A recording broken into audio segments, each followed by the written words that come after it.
Hey guys, it's Peter! And I'm back. Of course I'm back. I'm not going anywhere. Boost!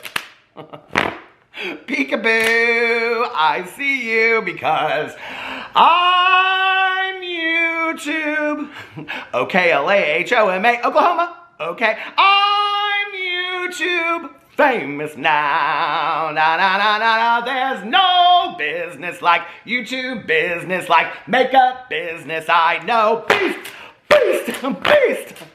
This is the choreography for my drama opera of 2021. It's coming to Broadway this year. Jeffree Star, Jaclyn Hill, Manny MUA. Speaking of Manny MUA, can we talk about Manny for just a second? Manny tweeted out yesterday, I think it was yesterday, and he said, I want to start an affiliate program for Lunar Beauty with the eye emoji. That'll be a goal of mine this year. And then underneath here, can I just tell you, let me just read you the comments, okay? Carol Ann, come to the light, Carol Ann, said, Peter Monn better be like the first code you give out. He's obsessed with your products. And then Coco said, Peter Monn best be on that affiliate list. I'm not even that much of a lip gloss person, but he makes me want that Lunar Beauty Celine lip gloss so badly. He deserves some PR. And then Rachel said, you better give Peter a code. And then Melissa said, definitely, Peter Monn definitely needs a code. And then Bree said, Manny, you need to put Peter Monn on that list. You guys, it was literally one after another, which Manny said that he would definitely put me on an affiliate list. Put me on your affiliate list.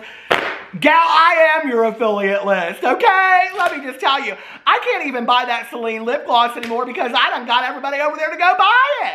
Okay, the rest of them aren't sold out. Well, Enchantment, that's my favorite.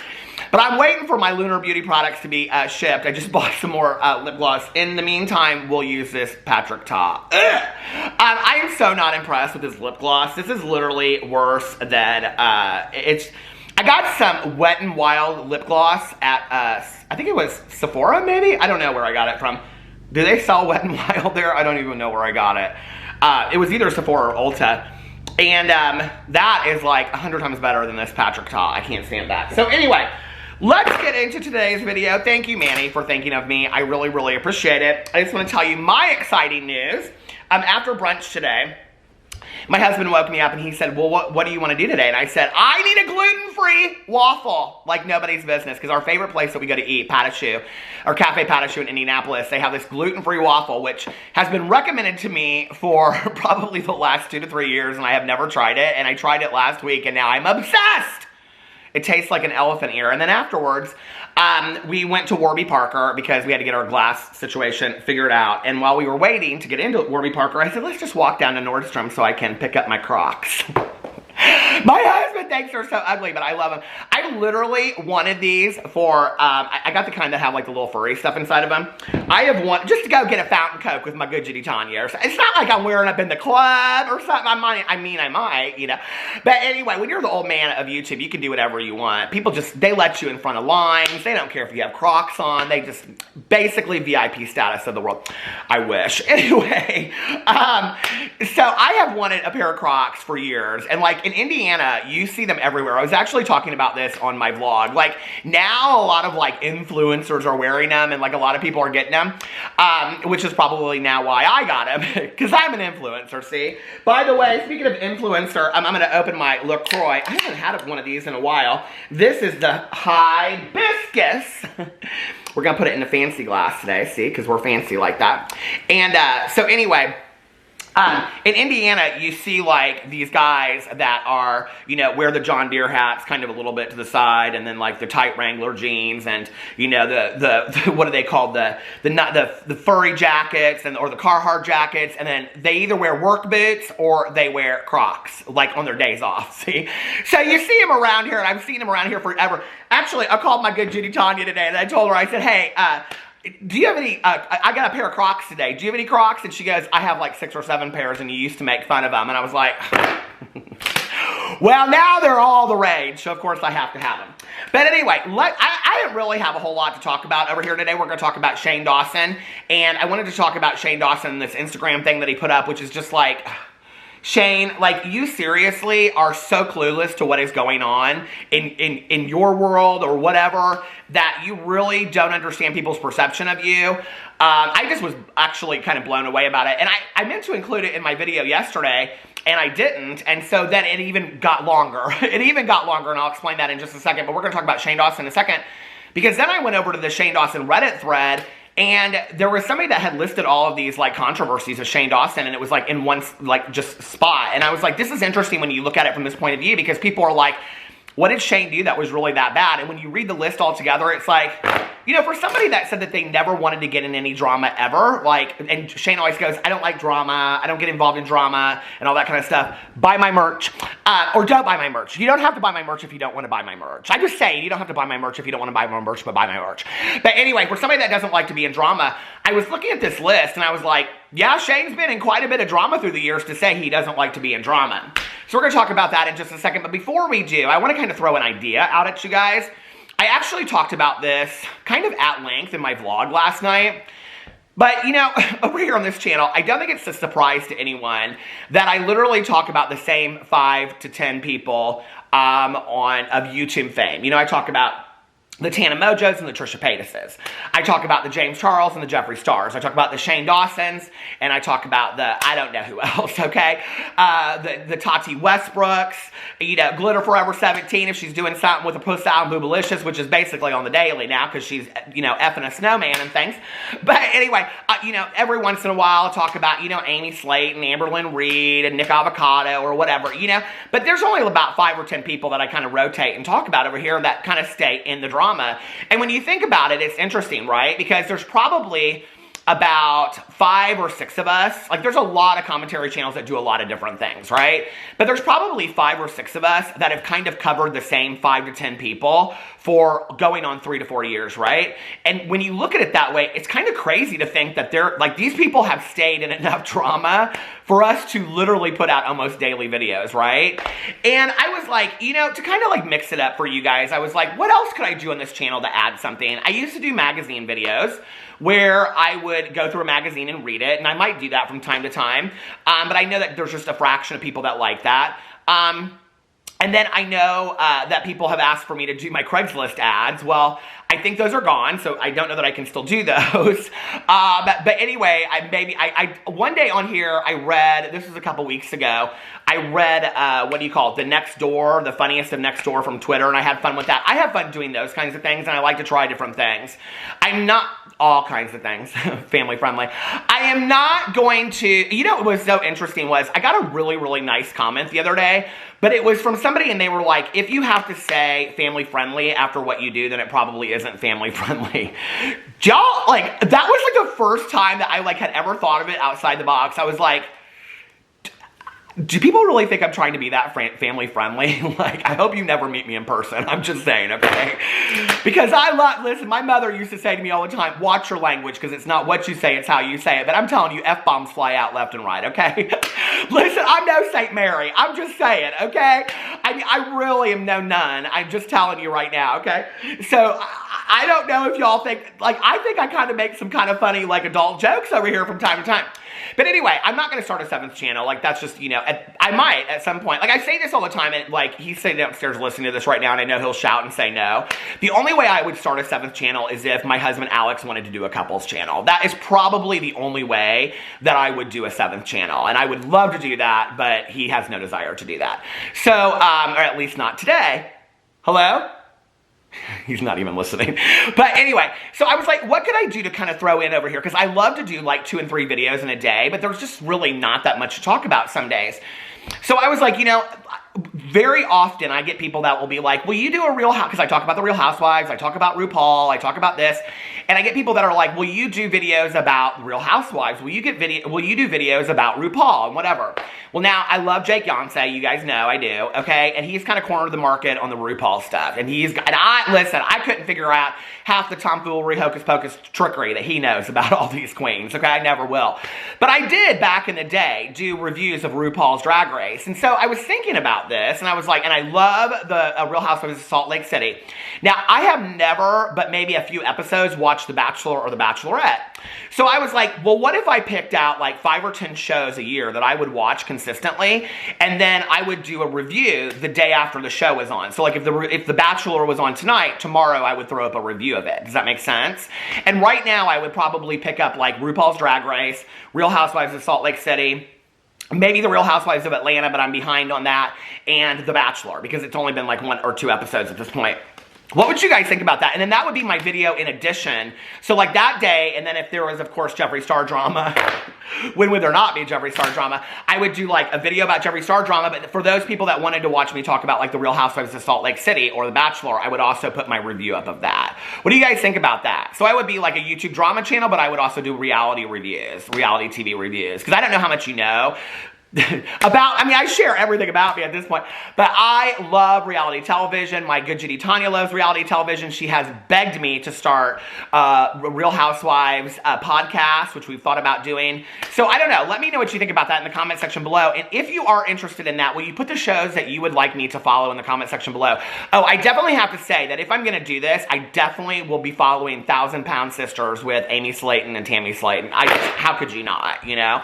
So anyway, those two, let me just tell you, love them or hate them. And I have had many interactions with Amy, and besides what people know or think of her, whatever, she's actually one of the nicest people out there in the world.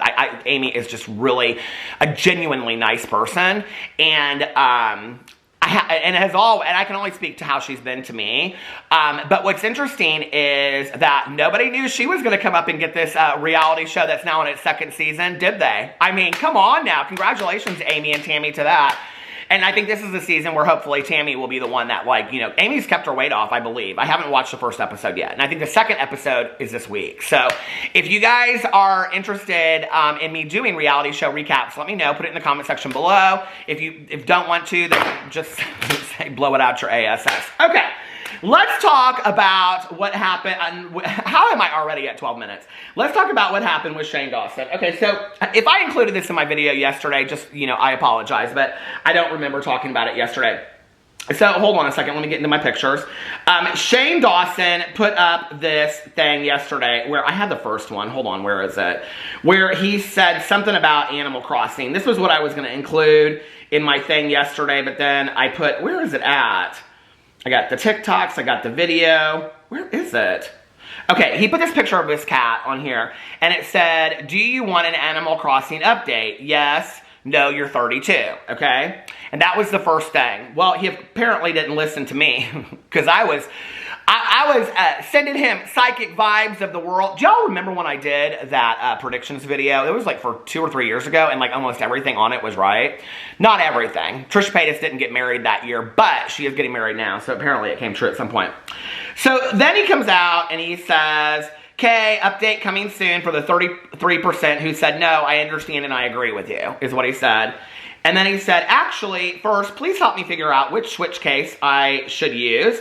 Once again, I'll be 33 in July, he said. So he's kind of making fun of himself for being older and playing video games. Self-deprecation is, of course, Shane's, I think, best talent, honestly. And then he put my island, and this is all from Animal Crossing. And then he put my snowman, and I'm not going to show these on here because I don't know that I can from Animal Crossing, so I just am not going to show them on here. But he put my snowman and flamingos, don't have names yet, I'll let you know when they do. And then he put, thank you to somebody for the dog. He's my only friend on the island. The villagers hate me. And then it's like him as like this Animal Crossing character. And it says, I forced Rylan to make one. Oh no, I guess that's supposed to be Rylan. And the first thing I did was take him to my rich friend's house, which I actually thought was really interesting when we talk about like how Shane thinks and this whole perception of money. Now, I know people are going to be like, you're really reaching. He's just talking about Animal Crossing and whatever. But don't you think that's interesting of what he chooses to put out on his Instagram story when he knows people are going to be watching this very, very closely? So your first thing is, like, you don't think you're rich. So you take him to your rich friend's house is how you see it, right? I guess you're not living large off of all of those conspiracy pallets that you sold and then just ran away. I guess from the circus. You ran away from the circus. I know. I guess you like don't care about all that money that you made from the conspiracy pallet. You must be awfully poor, Shane. Really poor, okay? So anyway, they said, Ryland says, this room is huge, because they're at his rich friend's house, which is probably Jeffree Star, but he didn't say. And then he says he was overwhelmed by the size, her compound. So I don't know who she is, but rich friend, maybe Tati, but she lives in Seattle now. So, or somewhere in Washington. I don't know where she lives in Washington. And then Ryland said, I'm lost. He was lost. And then, oh, Island's so big. Then I found him and we watched a fake TV. And I wonder if Ryland will ever open the game again. Probably not. And, oh well, we had fun. And then he puts this up, you guys. And I just was like, girl, seriously? Like, seriously, okay? So he puts this up here, and this is what it is. I am going to show it. Also, no pressure to get anything at all ever. But there is a beginning of year sale on my shop, and everything is 21% off, okay? And then he puts this spiraling shirt since 1988. And then the next one he puts up is this, and it says, also this year I plan on spiraling a lot less, but I still love this design a lot. Ha ha. Okay, that's it. Have a good weekend. See you on the island. And then Ryland put up this picture on their thing. I can't tell. Ryland also put a picture of them being on the beach, so it doesn't look like they're at home at the ranch right now. So I don't know where they're at, but that's just what it doesn't look like they're at home right now. I don't know. So that was interesting to me, okay? That Shane put that whole merch thing up again. It's like, he always has said he is not somebody that wants to push his merch. And people have literally, I mean, it has been all over that people have been critical of him saying, you don't have to buy my merch. I mean, it is such kind of like an industry joke at this point that he says it even. It's so cringy when he says it, that for him to not want to have to push his merch when he doesn't have to, okay? There's tons of people that are having sales right now, beginning of the year sales, and they're not pushing it like on an Instagram story. Some are not, right? But for somebody that doesn't want to push merch and isn't forced to, and don't come over here in my comment sections, okay? I'm just going to say this, and if people want to get mad about it, okay? But if you are somebody that has to defend somebody so bad that you'll say the people that he has the merch with are telling him that he has to post it on an Instagram story, no, it doesn't work like that, okay? It totally does not work that way. So I'm sorry that you want to believe it so bad. He did that because he's wanting to get the news out so that he can make more money on his merch, which is interesting to me that he doesn't come out and talk to his audience, and he doesn't come out and really give any explanation to where he's been, but he has no problem pushing his merch, which he's always said, I don't want to push my merch. I don't like to push my merch. It makes me uncomfortable to push my merch, right? But he's pushing his merch. So anyway, then I went over to the Beauty Guru Reddit, or not the Beauty Guru Reddit, the Shane Reddit, and it was interesting. I just lost it. I hope it comes back. Where is it at? Is this the same one? Oh, no. Okay, so I'm going to have to go in here and find it. Let me find it. I'll be right back. I literally found it like a second later. Okay, well, there were two things I thought were interesting. First was this one that said, I'm mad. I'm mad that Shane has to be such a SHI person. His channel has always been a comfort for me growing up, and I don't know if other people who struggle with their mental health do this too, but I have certain series and videos that I always go to when I'm not feeling good, and they're always make me feel better, and basically I'm just sad that I can't do that with Shane anymore. His videos make me feel yuck now. If only he just wasn't a terrible human being. And these are super fans of his from back in the day, and someone said, I know what you mean. I didn't feel that way about Shane, but there are certain movies and shows, blah, blah, blah. Sometimes it gets ruined, and it goes on and talks about different celebrities. So that was interesting to me, that this is coming from a fan. And I think there's kind of like, that's a common thought that a lot of people have. It's like, and I think that's what's really hard, you know, probably from Shane's point of view, is that he disappointed a lot of people. It's one thing to come out and apologize for kind of crap behavior, but what do you say to these fans of yours that you've disappointed, you know? Really I almost lost my receipts, Whitney. Really, all you do have is to show that you have changed as a person over time. But that's where I think him kind of hiding out at the ranch and not really doing anything and not really showing us. If he comes out with some kind of big documentary, you guys, over all the changes he's gone through and what he's done, I'm going to be like, this is so self-obsessed and self-centered that, like, I seriously cannot believe that you are putting out a documentary about the growth that you have made. I mean, I think that's great. I love to watch journey videos, and I love to watch, like, weight loss journey videos, and I love to watch, like, people grow over time, and, you know, educational things and building houses. Oh, the building houses off the grid. I love all that. I love people's journeys of just growing into human beings, right? I love to see that. But not as an excuse for the apology that you have to make. Like, that's not how that should come about. You know what I mean? So it'll be interesting to see what happens, but I thought this was interesting what was next. Somebody posted why it's a big deal. I know this has been said to death, but I just have to say it again. The reason why I personally find Shane's doesn't say find, but that's what they mean. Find Shane's past videos is awful is because just how much of it there is. Let's first remember the controversies. Get a snack, get some wine or your juice, because this is going to be long. Now, I'm just going to read these to you guys, and I'm going to have to edit some of them, okay? Blackface and racism, Jake Paul sociopaths and being an empath, his comment about James Charles, okay, deserving humble pie, his animals, and, okay, talked about some stuff. Weird and, okay, talked about his audience. I can't read that one. Willow Smith, the Smith family, overall, the whole Twitter timeline. Removing a large chunk of videos from his channels. I mean, tons and tons, okay? Millie the Puppet. Trayvon Martin. The Chair. His live stream involving Tati. Welcome to the Circus. Everything involving the podcast. How can someone with a fan base made of young adults be in this many controversies over the years? I don't care how long ago it was. I don't care if he did it because of mental health reasons, which seems to be the common defense used. There are celebrities or YouTubers and people who have had their history dug up and their controversies were often one thing set, or even a small handful of things, but with Shane, it's been going on for years, all because of his ignorance and awful fan base. And it goes on and on and on, you guys. And they go in here and they kind of address each of the issues. And then somebody says something about, they talk about The Chair. It's basically a mini-series that discusses the behind the scenes and everything revolving around his movie Not Cool. And it goes on and talks about that. You know, it's interesting when you think about it from that point of view. It's kind of always like,